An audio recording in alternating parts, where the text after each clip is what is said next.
Assalamu alaikum wa rahmatullahi wa barakatuh. Dear students, hope that you all are fine. The topic of our today lecture is testing of hypothesis for the difference of two population means.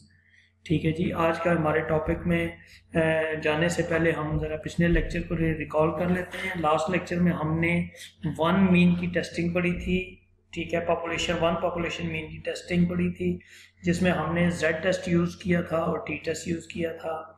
और Z test use करने की condition क्या थी कि हमारे पास population का variance known हो तो हम जेड टेस्ट लगाएंगे, और अगर हमारे पास पॉपुलेशन का वेरिएंस अननोन हो और n ग्रेटर देन और इक्वल टू 30 हो तो फिर भी हम जेड टेस्ट लगाएंगे। और अगर सिग्मा स्क्वायर भी अननोन हो और n भी लेस देन 30 हो, n भी लेस देन 30 हो, तो फिर हम उस सूरत में टी टेस्ट लगाएंगे। या पिछले लेक्चर को देखेंगे तो ये सारी चीज़ें रिकॉल हो जाएंगी। फिर हमने कुछ एग्जाम्पल्स के तौर पे कुछ क्वेश्चंस भी देखे थे, और फिर मैंने बुक के कुछ पेजेस आपको साथ दिए थे ताकि आप वहाँ से क्वेश्चंस को कर सकें। Right, okay. आज के लेक्चर का जो बेसिक आइडिया है उसमें बिल्कुल उन्हीं वन मीन की टेस्टिंग से एक स्टेप ऊपर है कि इसमें हमने दो मीन्स को एट अ टाइम उनकी इक्वालिटी को टेस्ट करना है। ठीक है जी। उस सूरत में क्या है कि हमारे पास z के भी दो केस होंगे और t के भी दो ही केस होंगे। अब वन बाई वन देखते हैं वो केसेस क्या होंगे। सबसे पहला केस है कि अगर पॉपुलेशन के दोनों स्टैंडर्ड डेविएशंस या दोनों वेरिएंसेस अगर नोन हो।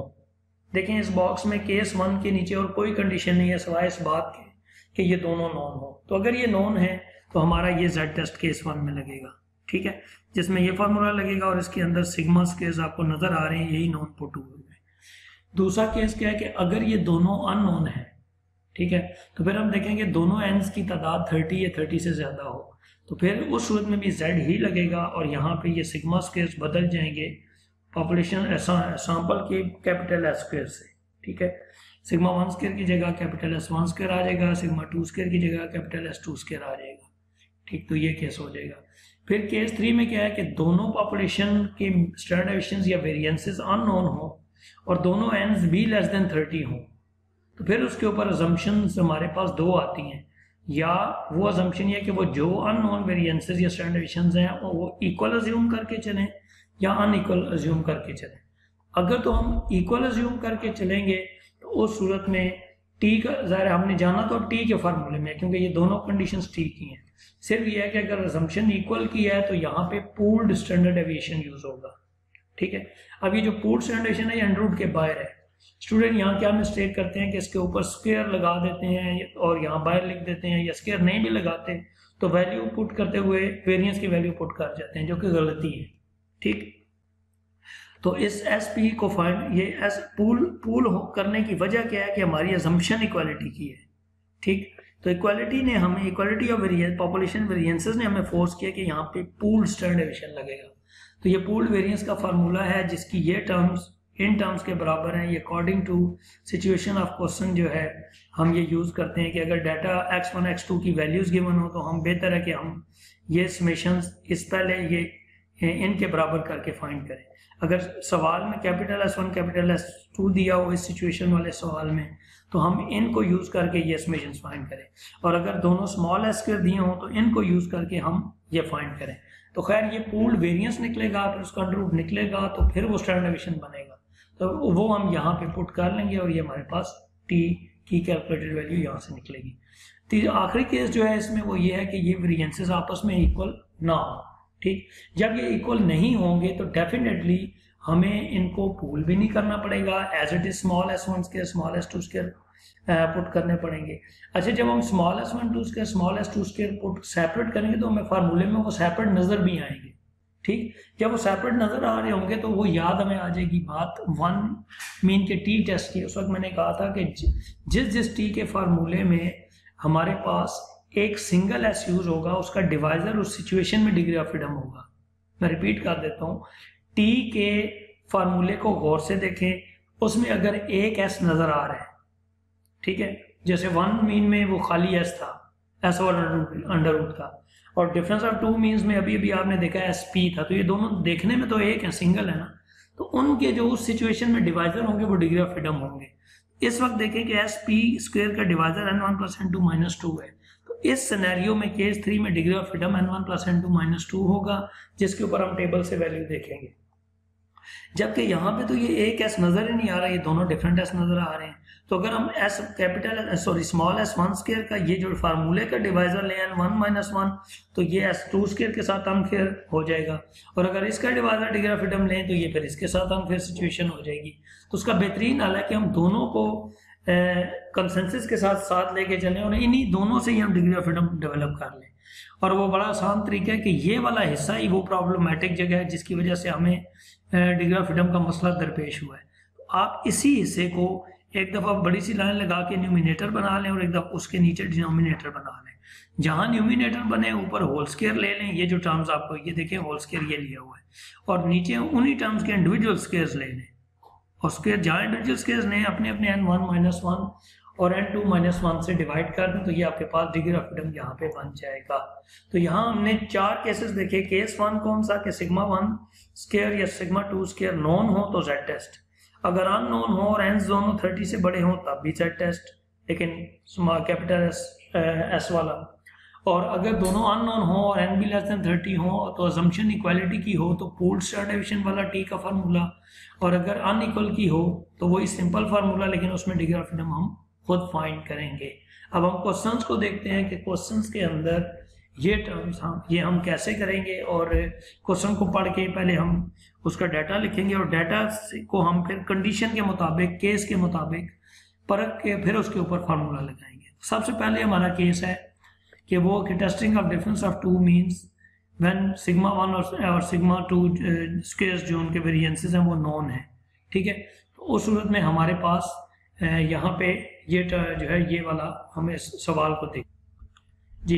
एग्जाम्पल 16.10 है, पेज 145 पेज पे आपकी बुक के, इसको हम पढ़ते हैं। वो कहता है random sample of size 36, random sample of size 36, इसका मतलब कि एक सैंपल है जिसका साइज 36 है, from a normal population with variance 24, एक नॉर्मल पॉपुलेशन से है जिस पॉपुलेशन का वेरिएंस 24 है, गेव x1 बार 15, उस सैंपल ने 15 जो है वो आंसर दिया है, 15 आंसर दिए। तो इस पूरे जुमले को अगर गौर से हम पढ़ें तो हमारे पास ये गिवन बनता है, ठीक। n1 36, सिग्मा 1 स्क्वायर 24 और x1 बार 15। ये x1 जब देखा तो हमें लगा कि वो x2 भी होगा, इसलिए ये पहला जुमला जो है वो ये डाटा दे रहा है। फिर कह रहे हैं जी a second sample of size, ठीक है, a second sample of size 28, ये n2 28 हो गया, from another normal population with variance 80, sigma 2 square 80 हो गया, और x2 बार 13, ये 13 हो गया, ठीक है जी। तो ये गिवन हमारे पास डाटा आ गया। Test the hypothesis that μ1 minus μ2 equal to 0 versus not equal to 0, ठीक। तो सिंपल उसने डायरेक्ट बना के दे दी हाइपोथेसिस, 5% लेवल ऑफ सिग्निफिकेंस पे हम ये टेस्ट करेंगे। तो सबसे पहला स्टेप होता है हाइपोथेसिस का, तो हमने h0 और h1 बना ली। h0 वही इक्वल टू वाला पार्ट h1 नॉट में आता है और नॉट इक्वल टू वाला पार्ट h1 में आता है, और इस नॉट इक्वल टू की वजह से यहाँ पे टू टेल टेस्ट आ गया। ये आपको पहले से भी मालूम है लेकिन रिवीजन में हम कर लेते हैं इसे, ओके।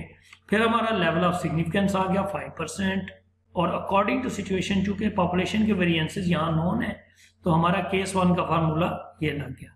उसमें हमने यहाँ से वैल्यूज गिवन में से ये सारी वैल्यूज n की जगह n की वैल्यूज और सिग्मा स्क्वायर्स की जगह उनकी वैल्यूज और x1 बार x2 की जगह 15 और 13 ये पुट किया, तो हमारे पास आंसर जो है वो 1.06 आ गया, जिसके साथ प्लस हमने लगाया।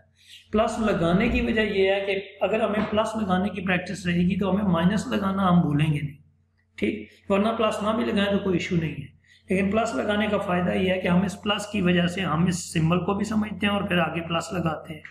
सो अब हम चौथे सेक्शन हिस्से में जो उसका पार्ट है उसमें हम कहेंगे कि क्रिटिकल रीजन क्या बनेगा।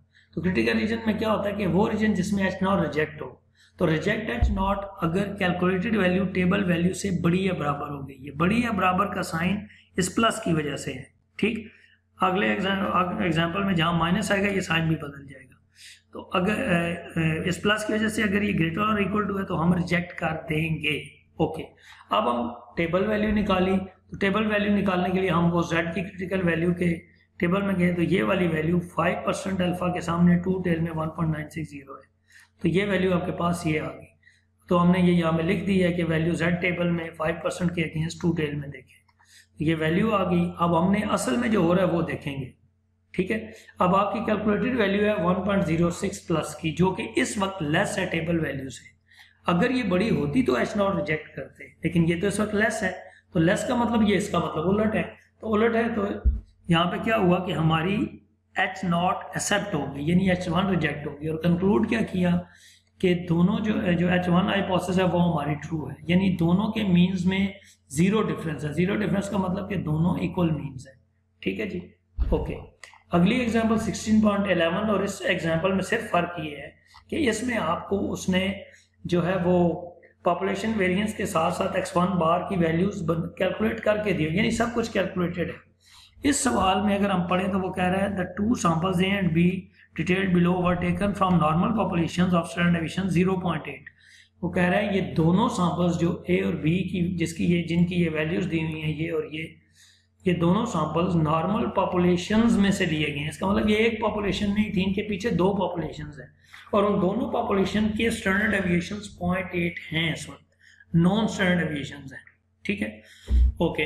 तो इसका मतलब है कि अगर हम इस सवाल को देखें तो हमारा n1 जो है वो 7 है, n2 8 है, और दोनों के जो स्टैंडर्ड डेविएशंस हैं वो 0.8 है, जिनकी वजह से उनके वेरिएंसेस 0.64 है। ठीक हो गया। उसी तरह वो कहता है कि test whether the difference means is significant. Very simple कि μ1 माइनस μ2 इक्वल टू 0 और नॉट इक्वल टू। जब उसने कोई खास डायरेक्शन नहीं मेंशन की तो simple plain two tail test होगा। हमने लेवल ऑफ सिग्निफिकेंस लिखा, दूसरा पार्ट, तीसरा टेस्ट स्टैटिस्टिक में जो फार्मूला वही नोन वाला। सिर्फ फर्क ये है कि इसमें आपने एक्स बार यहाँ पे इस एरिया में देखें खुद फाइंड की है, ये x1 की तमाम वैल्यूज ऐड की, समेशन x1 x2 की ऐड की ये, और अपनी अपनी तादाद पे डिवाइड करके ये हमने दोनों मीन्स निकाल लिए। बस उसके बाद क्वेश्चन पूरा उन्हीं लाइंस पे है। जब आपने यहाँ वैल्यूज पुट की तो z की वैल्यू नेगेटिव आ गई। अब नेगेटिव हमने ज़ाहिर लगाना तो है क्योंकि हमें प्लस लगाने की आदत है। सो इस नेगेटिव की वजह से जब क्रिटिकल रीजन लिखेंगे तो हम क्या लिखेंगे, रिजेक्ट एच नॉट को रिजेक्ट कर दिया जाएगा अगर कैलकुलेटेड वैल्यू लेस या इक्वल हुई टेबल